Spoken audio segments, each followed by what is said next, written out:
Welcome everybody to another Wine and Comics pairing show. My name is Dave. There is still no Dallas, but he is coming back. Finally, he has been gone since before Thanksgiving.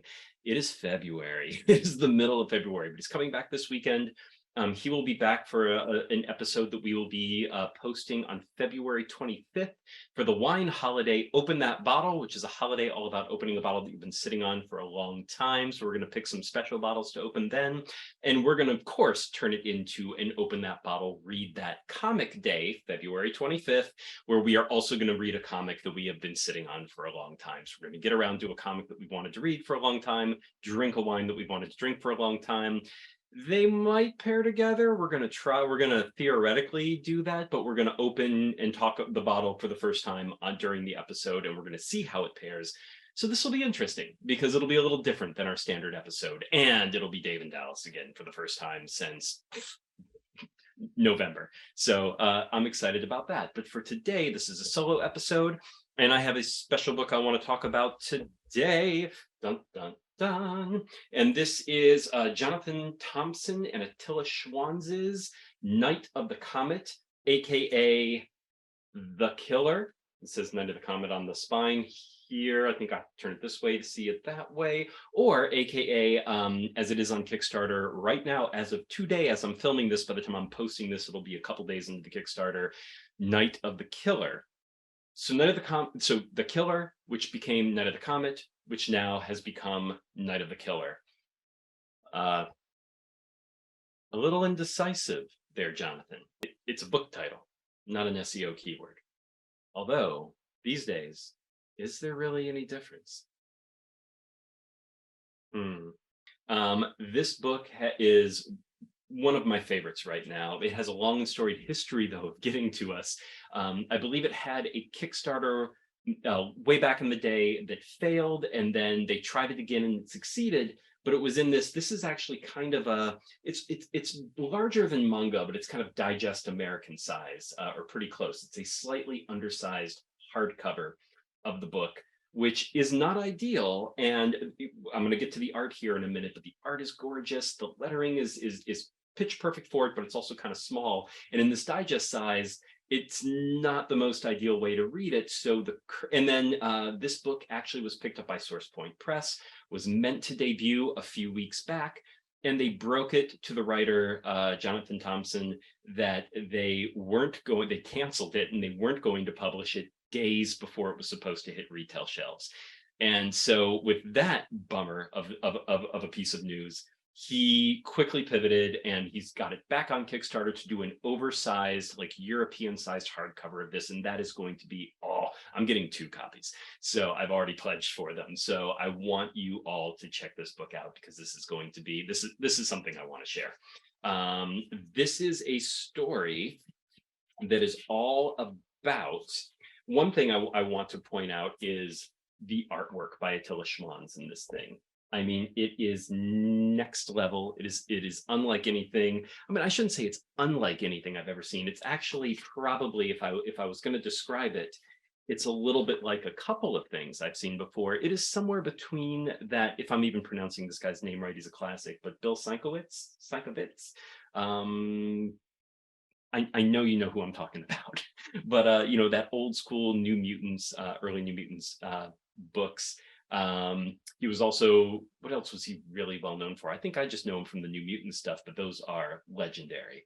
But it's somewhere between him and Dave McKean from the old Vertigo and Neil Gaiman collaborations that McKean used to do, and McKean used to do all the Sandman, the original OG Sandman covers. Or quite a bit of them. Anyways, it was technically, I suppose, Sam Keith in those very early issues.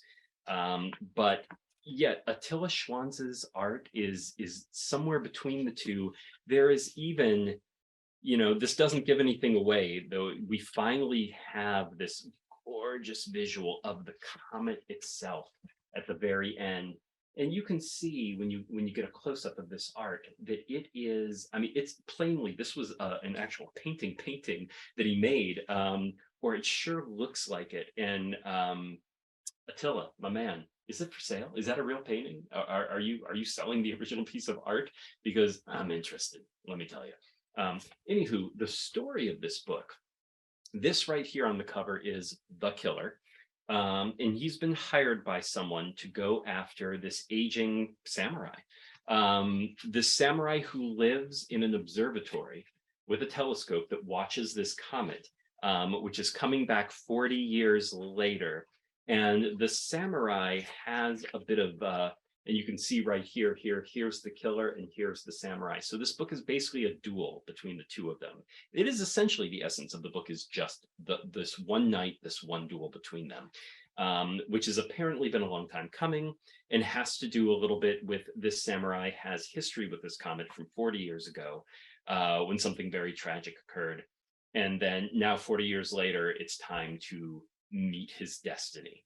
And then here is this killer who's been hired to get rid of him once and for all before this happens, kind of, sort of. So one thing I love about the story is it's a little abstract and it's a little there's an element of like they leave a little bit up to the reader's interpretation. Not everything is spelled out for you, which I actually highly appreciate. But I think he does a really good job of still making the story. It's in its way very simple, very straightforward. Like I said, it's a duel between these two characters. And then you do get the backstory. You do get a little bit of why this night is going to be so important.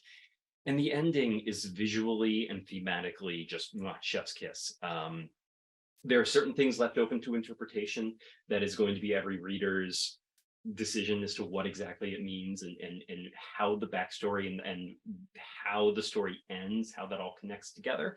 It doesn't spell it out for you precisely, but it still does. The story is still told very straightforwardly. It does a really great, it walks a wonderful tonal tightrope. Mm-hmm. Walks tonal tightrope, walks tonal tightrope. See, I can't say it 2 times too fast. I would say it 10 times fast. Walks tonal tightrope, walks tonal tightrope, walks tonal tightrope, walks tonal tightrope, walks tonal tightrope, walks. 5. I got 5. That's half. That's not bad. Anyways, it walks a tonal tightrope really magically well. So what to pair with something like this? I had to give that a little bit of thought. That this is a dense read in its way. It's bloody, it's vicious, there's a lot, even though there's a certain sparsity to both the text and even though the imagery is, as you saw from some of these pictures, like there's a lot on every single. I mean, you've got to study that art to really know what you're looking at and see everything that Attila's put in there, and or that Jonathan has written to be put in there. I'm not 100% on what their dynamic was as a writer-artist duo. This is not for something light. This is not for something that you're just going to sip and enjoy. And it's not a porch sipper. It's not something that you're just gonna be like, oh, did I finish that glass? Oh my gosh, what happened? Like, this is a book you're going to read, you're going to take in, and you are going to process. And in that way, I decided what was probably going to be best for this is going to be a port. You can look for a proper Porto port out of Portugal. So to be officially a port, like to be an official bottle of champagne, you must come from the Champagne region. Port has to come from Portugal and from usually the area of Porto. You can also look for a port style, which can come in ruby, tawny, and a vintage port as well, which will all be from a particular year. So 2019, 2018, what have you. It doesn't have to be that old. You can also get an NV non-vintage port if there is no year on it, which most port is usually non-vintage. So for a ruby port, you're going to have it's going to be a younger port. It's not going to be aged as long. The juice is going to be redder because it's younger. It's going to have more of a mixed berry sweetness to it. And all port is fortified with brandy as well. So you have the spirits in there and they're all aged together. The ruby port is in larger oak barrels, so it doesn't brown as much. There's not as much contact with the barrel. Tawny port is your other option. That's aged for longer. It's in smaller oak casks, so there's more of the juice touching the oak at all times. And with that extra aging and the extra oak contact, you're going to get this browner, more nutty flavors, more brown sugar flavors, things of that nature. So ruby port, tawny port, or a vintage port, which can come in either style. It's just going to be grapes from that specific year. And the thing I love about port, this is the kind of thing, it's going to have a higher alcohol content as well. So you're only going to need like a tiny glass for this type of thing. So, you do like 2 3 ounce pours, not the higher full glass of wine pours. But it is going to be, it's dark, it's dense. When you swirl it, you're just going to see like the rivers of sugared, thick, viscous liquid coming down the sides there. And it is just, I feel like, you need something you're going to sip very slowly, and every single sip is just going to come with so much flavor. It's going to have so much bite with sweetness, with the fortified brandy spirits in there. And when they're all aged together with that fortified brandy, and they do it for years before they release it. Some of it's like 5 to 10 years. You can get up to a 20-year aged port. You can get even, and then some of it's vintage, so it can be aged even longer in bottle from there. You can tell, I think I have a 1983 port sitting around somewhere, which is going to be on a special episode, let me tell you. But I'm going to wait for Dallas to come back, because I'm a good boy. I'm a good friend. I'm not going to do that without him. But this is just so the one I'm drinking tonight is a New World style ruby port from essentially the Santa Barbara area. Solvang is specifically where the winery is located. I believe the grapes are all through Santa Barbara, and it is made from actually some good proper Portugal grapes, Tinta Roriz and Soazao. I could be pronouncing that one wrong. It is Sauzao.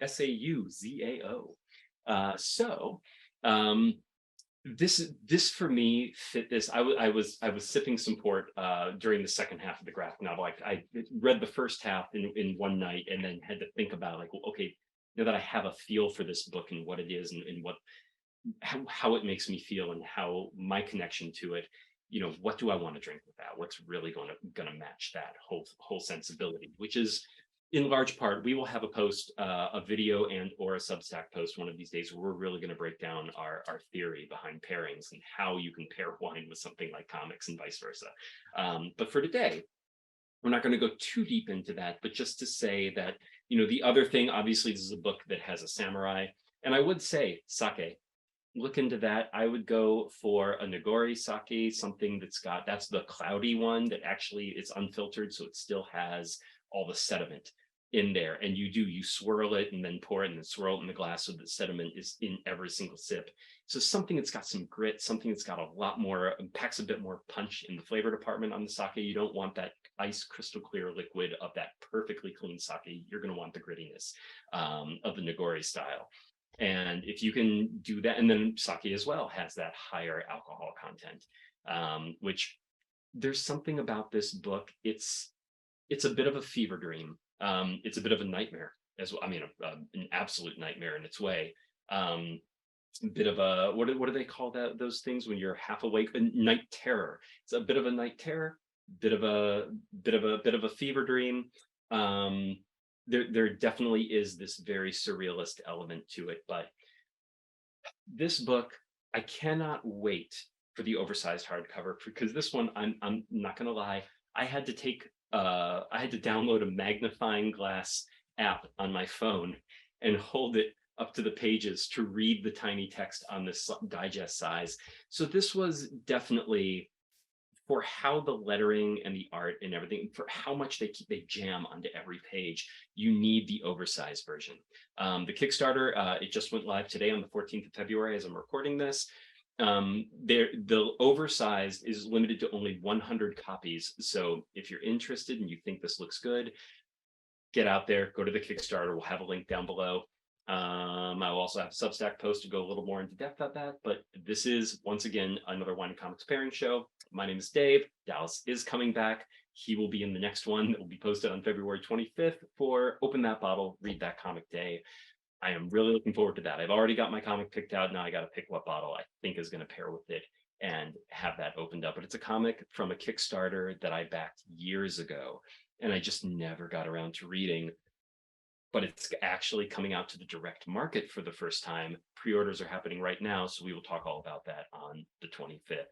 Tune in then. Thanks, guys, and check out Night of the Comet, aka The Killer, aka Night of the Killer. Jonathan, pick a title. I decided what was probably going to be best for this. I didn't bring the bottle. Hold on a second.